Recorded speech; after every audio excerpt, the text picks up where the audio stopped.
filosofía. Pues ella, ustedes podrán revisar en su biografía y en su currículum, pues es una profesora investigadora, ha participado en diferentes proyectos de investigación, también en diferentes foros, incluso hace algunos días, valga la pena el comercial, llevábamos a cabo el 8º foro de animales y praxis dentro del Centro Universitario de Ciencias Sociales y Humanidades, el cual es pues encabezado por la doctora Nelly. Agradecerle pues a ella que aceptó venir a esta charla, su disposición, y reconocerle pues todo su trabajo. El día de hoy ya nos dará una conferencia que está enmarcada en este nuevo ciclo que le hemos puesto, digamos, como eje central, Oikos y Polis, ¿no? Este año, dentro de Filosofía en el Fondo, nos vamos a dedicar a reflexionar cómo la esfera pública y la privada entran en tensión y en algunos momentos en conjunción, para poder reflexionar nuestra forma de vivir, no solamente desde el ámbito político, sino también desde un aspecto, digamos, cuando discutíamos el tema que se iba a tratar este año, pues nos dimos cuenta que la esfera pública y la esfera privada, desde la antigua Grecia, pues parecen ser dos entes, digamos, separados. Hoy en día pareciera que el espacio público y el espacio privado no se pueden desligar. Entonces, estoy seguro que la conferencia de la doctora Lucano el día de hoy nos dará luz sobre otras formas de habitar la polis, con estos temas de los animales humanos y los animales no humanos. Entonces, sin más, le dejo el uso de la voz a la doctora, por la cual le pido que le den un fuerte aplauso.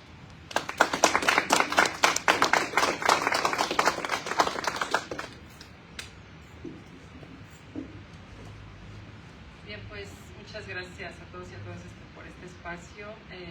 Bueno, también acá estamos transmitiendo desde nuestras redes de Animales y Praxis.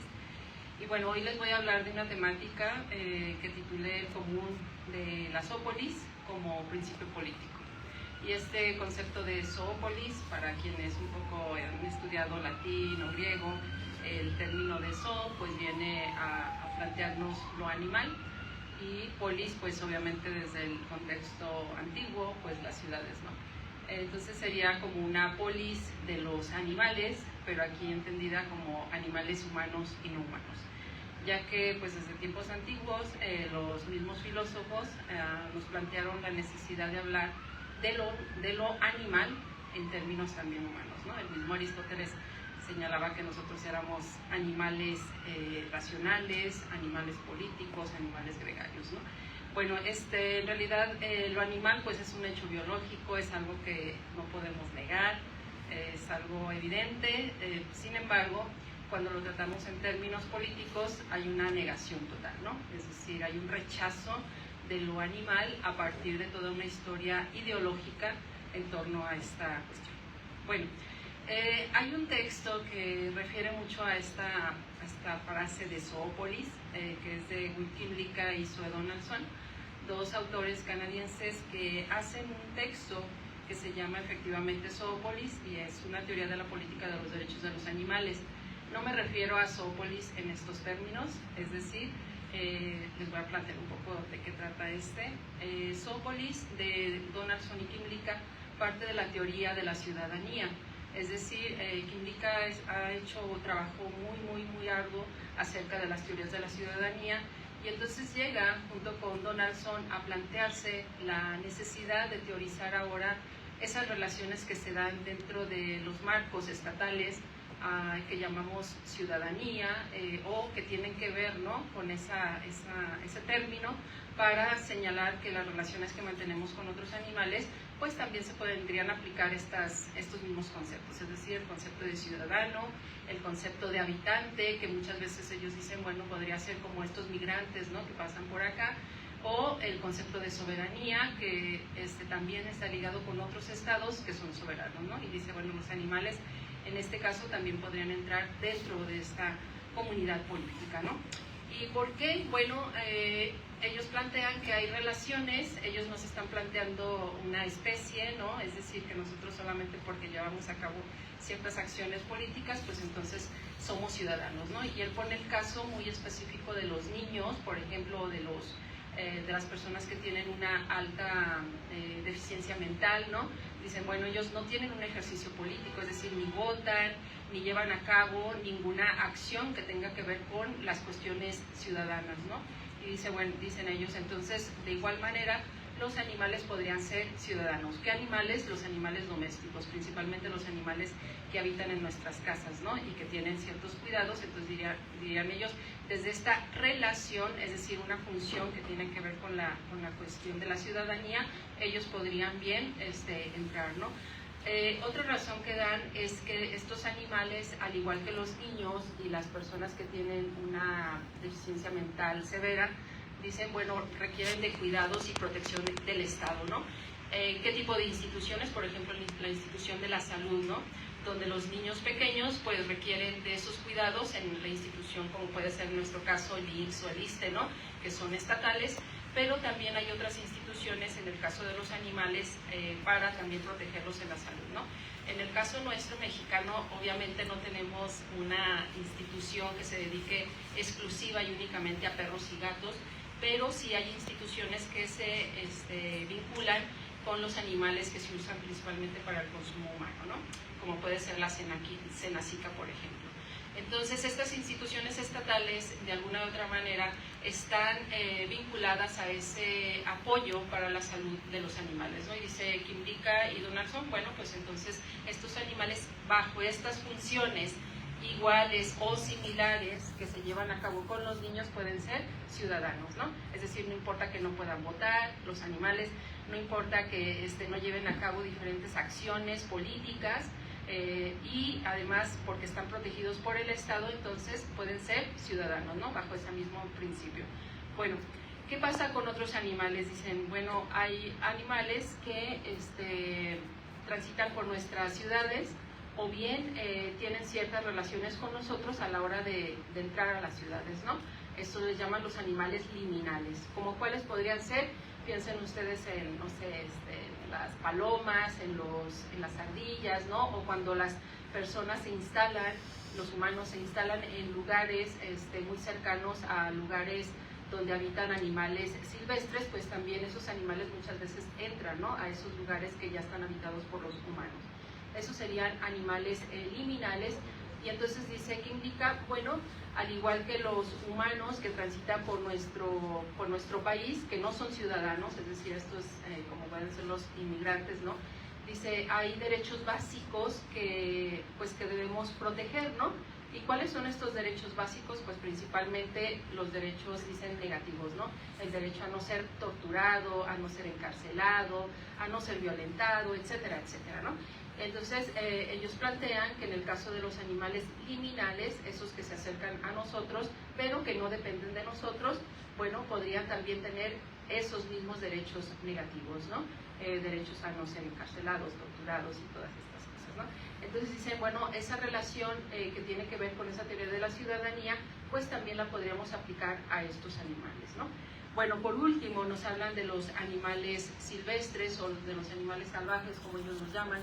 Y dicen, estos animales, como no tienen una relación con nosotros, no entran a nuestras ciudades, bueno, ellos más bien serían representados bajo la idea de soberanía.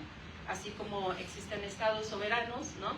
Donde nosotros no podemos inmiscuirnos en sus asuntos, bueno, dicen ellos, bueno, en el caso de los animales silvestres o salvajes, pues también ellos serían soberanos, es decir, se regirían por sus propias formas, ¿no? de entenderse. De esta forma, entonces, Quimblica señala algo muy interesante, que es que solamente podremos intervenir en sus estados soberanos solo si hay algún desastre natural, alguna enfermedad que podamos curar, ¿no? O otro tipo de cuestiones, podríamos apoyarlos, pero siempre apoyando su soberanía. Y bueno, esto sucede a nivel teórico. En el caso humano, lamentablemente en el caso animal pues no sucede, ¿no? Bueno, ¿Por qué digo que no es este término de zoopolis en el caso que yo voy a exponer? Bueno, por dos razones. La primera es que en el caso de esta teoría me parece que es muy sólida, teóricamente hablando. Sin embargo, hay dos cuestiones con las cuales nos enfrentamos. Y una de ellas es que para que alguien pueda ser ciudadano tiene que ser persona. Es decir, en una constitución que reconoce a alguien como ciudadano, primero tiene que ser persona. Y ese ha sido uno de los grandes obstáculos que hasta la fecha no hemos podido resolver cualquier movimiento animalista, ¿no? ¿Qué quiere decir esto? Bueno, quiere decir que entonces parece que Kymlicka y Donaldson no están dando cuenta de esta primera categoría, que es la categoría de persona, ¿no? Algo que quiero resaltar, que es muy importante, es que cuando hablamos de persona, el concepto, al estar enmarcado en una ideología, que es el humanocentrismo, al menos así yo lo llamo, y dentro de este marco económico que es el capitalismo, este concepto es sumamente ambiguo, es sumamente arbitrario, y voy a decir por qué. Bueno, cuando nosotros hacemos un análisis muy sencillo de este concepto de persona, nos damos cuenta de que tiene una problemática. La primera, la Constitución nos dice en su artículo primero que todos los humanos, y dice personas, todas las personas que son nacidas en México son personas, pues, ¿no? Y a esto se refiere, quizás, yo lo estoy planteando, quizás pueden ser a las personas físicas o morales. Si son las personas físicas y morales que están reconocidas en el derecho, bueno, entonces estamos hablando que ni los niños ni las personas con una deficiencia mental severa podrían entrar, ¿sí? Podrían ser reconocidos, y esto no es así. Bueno, entonces diríamos, ok, no es la persona física ni la persona moral, son todos los humanos. Bueno, todos y únicamente los humanos. Si fuese así, entonces las personas morales no entrarían, es decir, las universidades, los hospitales, las asociaciones no serán reconocidas por la Constitución mexicana, sin embargo, sí son reconocidas. Ahí hay una problemática analítica y lógica. ¿A qué me refiero?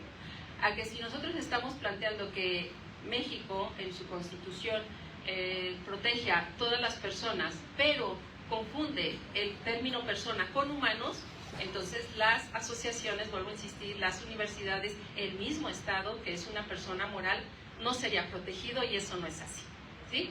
Ok, entonces el principio es el siguiente.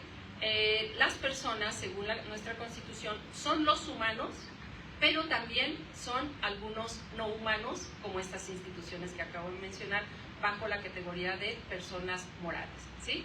Si partimos de esos principios, entonces la pregunta es, ¿por qué no podemos reconocer a los animales no humanos, ¿sí?, que no son humanos, pero que al igual que los niños y las personas con una severa deficiencia mental o que tienen algún problema neurológico y no pueden llevar a cabo acciones jurídicas, porque ellos no podrían entrar, ¿no? Sí, estamos otra vez hablando de funciones específicas de una lógica y de una analítica, ¿no? Bueno, obviamente esto no sucede, obviamente el derecho no hace ciencia del derecho, yo lo he dicho muchas veces, lo que hace es una ideología del derecho. Hans Kelsen, uno de los grandes teóricos del positivismo, de la teoría pura del derecho, pues nos muestra que efectivamente el derecho está enmarcado en una ideología. Y cuando habla él de ideología se refiere a esas relaciones de poder que arbitrariamente deciden unas cuestiones y no otras porque no están guiados por una ciencia, ¿no? Cosa curiosa, Kelsen cuando hace este análisis llega a la cuestión de los animales y dice, pues no hay ningún problema porque algún sistema jurídico teorice y diga que los animales son personificados, ¿no? Es decir, podemos crear relaciones de obligación con ellos como las establecemos con niños y con personas que tienen una incapacidad jurídica, ¿no?, en general. Entonces esto es muy importante porque si hiciéramos en México y en otros países, hiciéramos ciencia del derecho, pues los animales desde hace muchísimo tiempo seguramente estarían reconocidos, ¿no? Lamentablemente, vuelvo a insistir, esto no sucede así. Parece que Kymlicka y Donaldson en esta teoría pues no tienen en consideración esta gran problemática, ¿no? Vuelvo a insistir, Teóricamente me parece que es muy sólida su argumentación, porque están hablando de una teoría de la ciudadanía y en términos analógicos, en términos sintéticos incluso, ya relacionando el todo, pues efectivamente es viable, ¿no? Bueno, entonces por esa razón yo no me enmarco en este concepto, ¿no? Una segunda razón es porque Donaldson y Kiplika pues suponen que el Estado en este caso va a reconocer a los animales como ciudadanos y entonces pues vamos a respetarlos y vamos a tener otro tipo de relaciones como con otros ciudadanos o con otros humanos, ¿no? Bajo esta teoría. Pues otra vez, si apelamos al Estado, pues imagínense el Estado, yo creo que aquí la gran mayoría nos queda muy claro que está subsumido en el modelo económico actual vigente y por lo tanto pues se guía por ciertas prácticas, ¿no? Y no necesariamente es autónomo, pues. De tal manera que entonces en el caso de los animales, para nosotros, yo trabajo también en una organización internacional de derecho animal y para nosotros es muy evidente que el llamado lobby de la carne una y otra vez está presente en el Congreso cuando metemos alguna iniciativa, ¿no? Y está presente para echarla para atrás, para congelarla o para simplemente que no se vote, ¿no? De tal manera que entonces el poder que tienen estas instituciones capitalistas, imperialistas, pues obviamente no dejan avanzar, ¿sí? En este caso los derechos de los animales o lo que Kiplika y Donaldson dicen la ciudadanía, ¿no? Y es por eso que yo digo, Zoopolis, la que yo voy a proponer, no parte del Estado, ¿no? El paternalismo del Estado para que ayude a los animales, no. Creo que Zoopolis, al menos la que yo voy a plantear, que está enmarcada en una teoría política dialéctica, supone más bien prácticas del día a día, supone prácticas que podemos llevar todas y todos sin necesidad de que esté una ley autorizándola o negándola, sin necesidad de que el Estado reconozca a los animales, ¿no?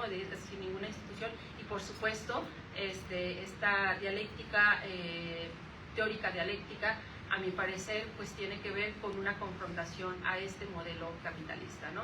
Es decir, una de las grandes prácticas del modelo capitalista sin duda es la acumulación de riquezas, ¿no? Que ya creo que todos también entendemos esto, seguía por esta lógica de la acumulación de riquezas y sin duda los animales no humanos representan para el capitalismo pues una fuente de dinero, ¿no? Es decir, a través de su explotación, a través de su uso, abuso, pues genera grandes riquezas. Y vuelvo a hablar del monopolio de la carne, ¿no? Yo creo que es uno de los más fuertes que existen en la actualidad, ya que el imperio cárnico no es un imperio aislado, es un imperio que tiene conexiones con la farmacéutica, con el transporte, con la agroindustria, con los granos, o sea, es todo un monstruo, como dirían, un leviatán, ¿no? Que tiene una conexión tremenda y entonces pensar que podemos nosotros hablar de la cuestión de Zoopolis sin atender esta cuestión económico-política, pues me parece muy ilusorio, ¿no? De tal manera que habrá que plantearnos esas prácticas del día a día que confrontan al sistema capitalista y el dejar de comer a otros animales confronta al sistema capitalista, ¿no? Bueno, esto es por una parte. Ahora bien, bueno, esta dialéctica, como les decía hace un momento, pues no es la dialéctica platónica ni es la dialéctica hegeliana, sino es una dialéctica marxista. ¿Por qué digo esto? Bueno, desde una perspectiva platónica, pues diríamos es el diálogo, ¿no? Que entablamos y creamos pues cierto conocimiento acercándonos a la verdad y ya, ¿no? O una perspectiva más hegeliana que supone superaciones, ¿no? Dentro de esta dialéctica, a mi parecer, en Zoopolis va a haber conflictos, ¿no? De hecho, hay conflictos, ¿no? Alguien que asume el respeto por los animales no necesariamente quiere decir que no cree conflictos con otros animales, existen los conflictos, pero es muy distinto decir que tenemos conflictos con alguien que no nos hace ningún daño, como son los animales que domesticamos y que hacinamos dentro de las granjas industriales, a decir que un conflicto cuando un zancudo no nos quiere picar y lo matamos, bueno, es muy distinto ese conflicto a este conflicto, ¿sí? Del que yo me estoy refiriendo son a estos problemas reales donde tenemos que a veces defendernos, ¿no? Y pues por supuesto esos pueden existir en la zoopolis que yo estoy planteando, ¿sí? Estos otros no, estos otros los podemos eliminar porque, vuelvo a insistir, en el caso de la industria cárnica es una industria basada en toda una industria también de publicidad publicitaria, de tal manera que entonces esta ideología se torna una necesidad para muchos y muchas. Hay un autor muy importante que es Marcuse, que nos habla acerca de esas necesidades falsas se le llama, ¿no? Donde pues a partir de una cultura, una tradición, una costumbre, vamos almacenando nosotros, ¿no? Y creemos que eso es necesario, ¿no? El caso del consumo de los cuerpos de otros animales o de sus derivados no es una necesidad, al menos en las sociedades industriales capitalistas, ¿no? Yo no estoy hablando de los inuit ni de personas que por milenios y no tienen los lugares para poder plantar, no estoy hablando de esas personas, estoy hablando de nosotros, de estas sociedades industrializadas capitalistas. Aquí no necesitamos comer animales o comer los cuerpos y derivados de otros animales, ¿no? Bien podemos nutrirnos de otras plantas. Bueno, entonces esto es por una parte. Otra cuestión importante en zoopolis que estoy planteando es el concepto de metabolismo, que yo lo tomo de Marx, que aparece principalmente en el Capital. Y bueno, Marx ponía, haciendo un análisis, un estudio acerca de los estudios que llevó a cabo Liebig, diríamos, él empezó a estudiar la Tierra, ¿no? Cómo había una relación entre el humano y la naturaleza, es decir, a partir del trabajo, y Marx habla de ese metabolismo, pues, ¿no? Hay un metabolismo donde hay esa relación entre el humano, a partir del trabajo, el humano y la naturaleza, ¿no? Obviamente en Zoopolis nos queda claro que no solamente hay relaciones entre humanos y naturaleza, hay relaciones entre humanos, animales no humanos y naturaleza, ¿no? Todo este metabolismo, obviamente a partir del capitalismo, pues se torna, por decirlo de alguna manera, cancerígeno. ¿Y por qué digo cancerígeno? Porque las relaciones que crea el capitalismo entre humanos y no humanos, y entre humanos y naturaleza, es a base de explotación, a base de jerarquía, a base de apropiación, ¿sí? A partir, por supuesto, también de la propiedad privada. Entonces estamos señalando que el metabolismo en Zoopolis tiene que cambiar. El metabolismo ya no puede estar basado en esas relaciones de poder, basados en explotación, basados en apropiación de cuerpos, basados en barbarie, ¿sí? Porque eso genera también el capitalismo, sino que tenemos que modificar esos metabolismos. Ahora bien, esos metabolismos van a cambiar a partir de una normatividad llevada a cabo por el Estado, por el derecho. No necesariamente. Obviamente no estoy diciendo que entonces vamos a abandonar, ¿no?, toda la crítica al derecho y vamos a abandonar los instrumentos que nos proporciona el derecho actualmente para cambiar la situación de los animales. No estoy diciendo eso. O sea, podemos utilizarlas, pero estas serían como estrategias, como para abrir cada vez más ese camino y para que ese metabolismo sea cada vez más amplio, ¿no? De tal manera que entonces no se trata tampoco de ser ingenuos y de ser puritanos, ¿no? Y de decir, no vamos a mezclarnos nunca con el sistema jurídico, por ejemplo, capitalista, ¿no? Sino más bien hay que utilizarlo como una estrategia, ¿no? Como bien lo planteó también Lenin y Rosa Luxemburgo, cuando ellos veían pues que la lucha revolucionaria, cuando no tenía pues estos vínculos con los diferentes congresos o diferentes sistemas jurídicos, pues muchas veces no avanzaban, ¿no? Y Lenin decía, bueno, a veces hay que dar un paso atrás para dar otros dos para adelante, ¿no? De tal manera que a mí me parece que es justo, es importante señalarlo, que en el caso de los animales, en la actualidad, podemos usar ese recurso, esa herramienta jurídica disponible para, por lo menos, ¿no?, ayudar un poco a mitigar el sufrimiento actual, el sufrimiento que existe, ¿no?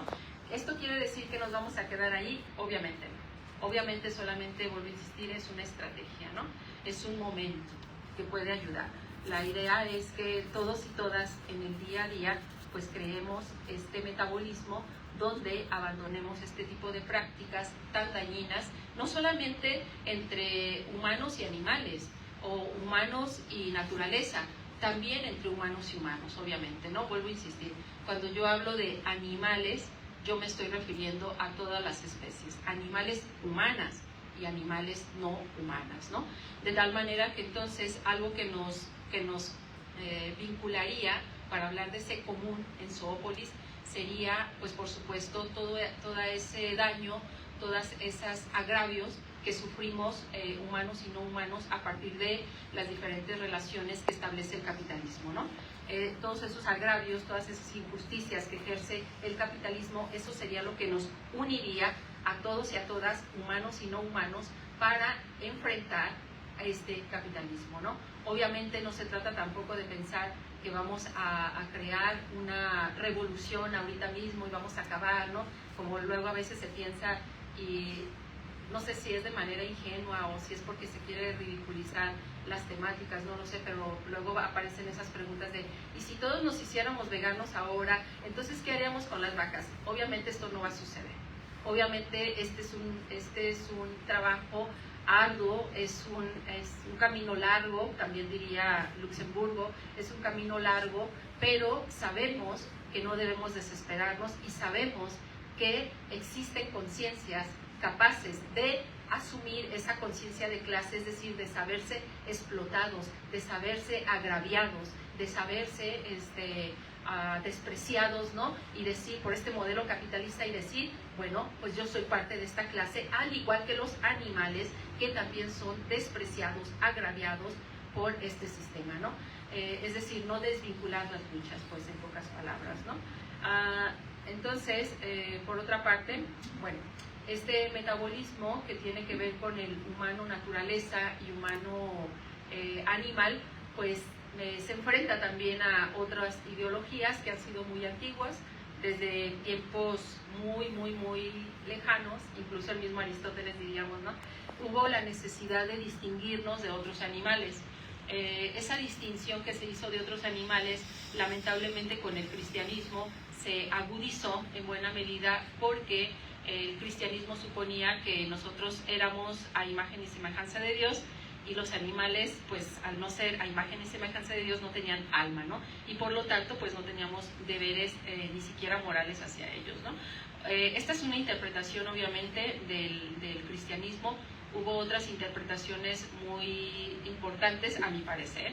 Incluso yo diría, si para los creyentes, pues, si se tomaran en serio verdaderamente, vuelvo a insistirlo, a mi parecer, su fe, pues hubo por ahí un santo, como fue Francisco de Asís, que tuvo los estigmas de Cristo y que, bueno, promovía el respeto por los animales, ¿no? Incluso ya hablaba él de los hermanos, ¿no?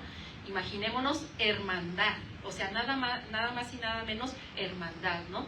De tal manera que creo yo que si nos tomáramos en serio, pues, esa santidad, pues nuestras prácticas serían muy diferentes, ¿no? Pero vuelvo a insistir, esa fue una interpretación que no se tomó en consideración, la oficial, es decir, la elaborada por santos que se les otorgó esa santidad por un papa, es decir, por otro humano, ¿no? A eso sí se les reconoció, y ellos decían, pues, que no teníamos vínculos morales con los animales. ¿Quiénes? Principalmente Tomás de Aquino y Agustín de Hipona. Nada más y nada menos. Bueno, ¿cómo llegar a Zoópolis que estoy planteando? Bueno, hay un concepto que yo he trabajado, que es el concepto de inapropiable. ¿Qué significa el concepto de inapropiable? Pues significa, por una parte, que aquel al que se le otorgue lo inapropiable, quiere decir, como la palabra lo dice, pues, que no tiene la posibilidad de ser apropiado, ¿no?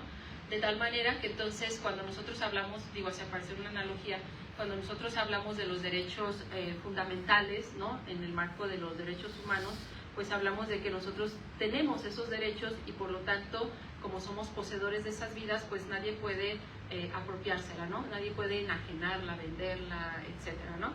Bueno, en el caso de los animales no humanos, hablaríamos de esa inapropiabilidad nuevamente porque los animales pues tienen mundos subjetivos propios.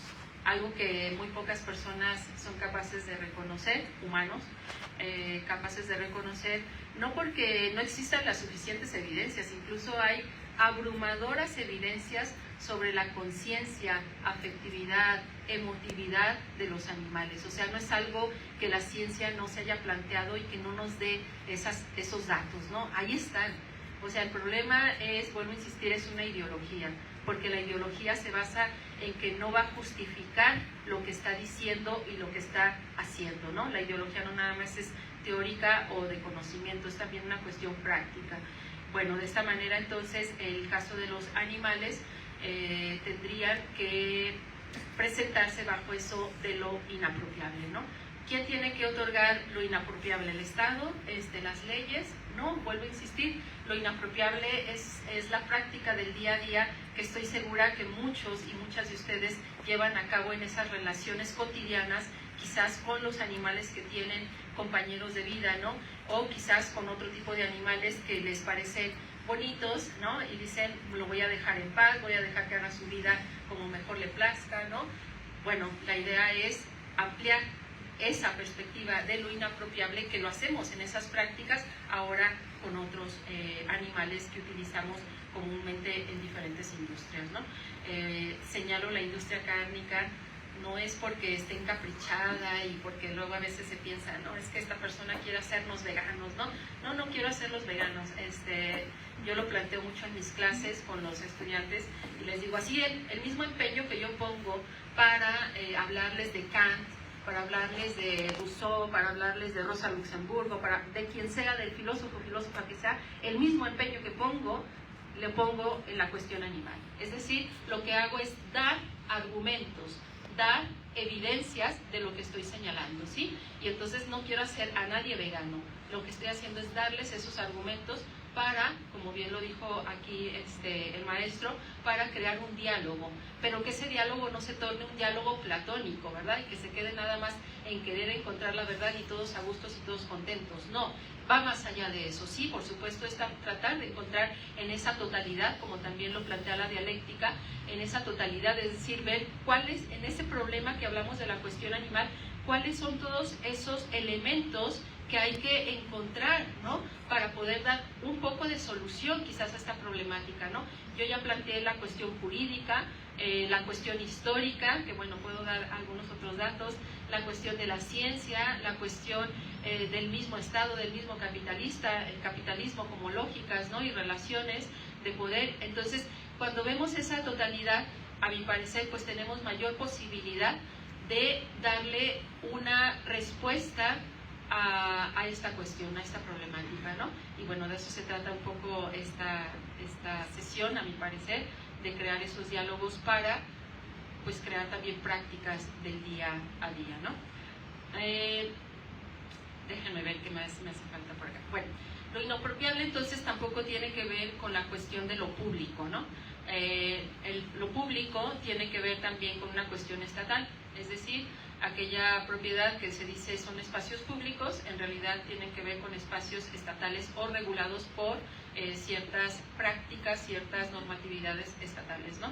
Entonces no estoy hablando de eso tampoco, vuelvo a insistir. Tampoco estoy hablando de la res nullis antigua, que quería decir que había cosas sin dueño, ¿no? Hoy los animales están categorizados, por ejemplo, los animales silvestres o animales salvajes serían res nullis, es decir, todavía no han sido apropiados. Pero puede venir alguna bancada, ¿no? Y decir, ahora nos vamos a apropiar de los animales silvestres, ¿no? Incluso lo que está sucediendo ahora en Colombia con los hipopótamos, ¿no? Ahora el Estado dice, vamos a eutanizarlos, ¿no? Cuando podrían hacer otro tipo de prácticas, ¿no? Es decir, esos animales que decimos silvestres o salvajes en realidad no son libres, en realidad bajo el dominio estatista siguen siendo cosas sin dueño, de las cuales en algún momento, si ellos quieren, lo podemos hacer, ¿no? O lo pueden hacer de alguna u otra manera. Lo inapropiable, dice, solo podemos ver, contemplar, respetar y reconocer la alteridad radical.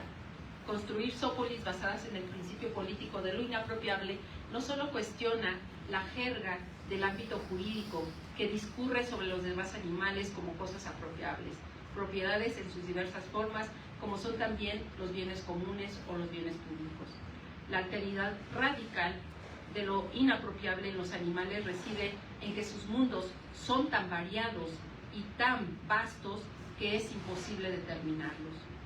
De esta manera, las diversas experiencias de vida que ellos, al considerarse como inapropiables, no podrían continuar conceptualizándose ni bajo las categorías jurídicas humanas, ni otro tipo de categorías enmarcadas en su objetivación o cosificación. Ante esta situación, déjenme ver qué son. Vamos bien, ¿verdad? Ya voy a terminar. Ante esta situación es necesario adoptar un pensamiento dialéctico que asume un compromiso con la totalidad, esto es, con la realidad como un todo estructurado y dialéctico, en el cual puede ser comprendido racionalmente cualquier hecho, clase de hechos o conjunto de hechos, que denuncie el mundo del traficar y el manipular de la praxis fetichizada que no coincide con la praxis crítica y revolucionaria de la humanidad y de la no humanidad. Representaciones como formas ideológicas que existen en este mundo. Mundos de los objetos fijados que dan la impresión de ser condiciones naturales y que son inmediatamente reconocidos como resultados de una actividad social de los humanos. Es decir, nosotros construimos todo esto y por lo tanto podemos cambiarlo. Lo inapropiable es un derecho que les debemos a los animales no humanos. Estamos en deuda con ellos desde hace muchos siglos. Negar esto es ningunear el sufrimiento de millones de animales que en este momento en que escribo y leo estas líneas están siendo torturados, explotados y liquidados innecesariamente por la gran maquinaria del horror. Una maquinaria capitalista jamás antes vista. Mientras siga, es un parafraseo de Adorno, mientras siga habiendo un animal torturado o sometido, seguirá habiendo mito. Muchas gracias.